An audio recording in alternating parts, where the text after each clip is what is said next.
খবরে। দীর্ঘদিন ধরে রাজ্য ও কেন্দ্র সরকারের উৎসাহী নীতির ফলে নদী গর্ভে তলিয়ে যাচ্ছে শিমুলতলা খেলার মাঠ। পিছিয়ে পড়া এই এলাকায় নেই কোনো খেলার মাঠ, না আছে শিশু কচিকাদের স্বাস্থ্য চর্চার কোনো সঠিক স্থান। তার মধ্যে শিমুলতলা মাঠ সবার পরিচিত। সকাল হতেই কয়েকশো যুবক, কিশোর কিশোরী, কচিকাচারা এই মাঠে খেলাধুলা অভ্যাস করে থাকে। প্রাণ ভরে সাত সকালে নিঃশ্বাস প্রশ্বাস নিতে পারে, কিন্তু বরাক নদীর কুয়ার গ্যাস ধীরে ধীরে নিজের আয়ত্তে নিয়ে আসছে এই মাঠকে।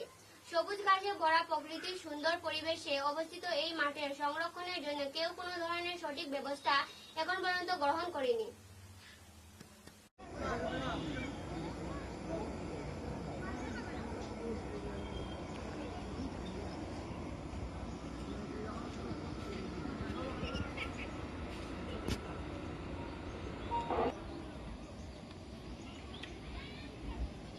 Hello hello hello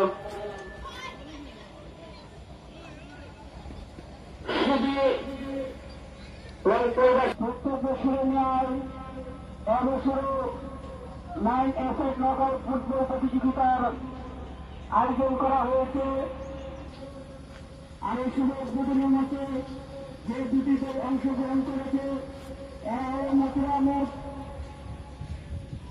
super club বনাম কালীবাড়ি ক্লাব FC।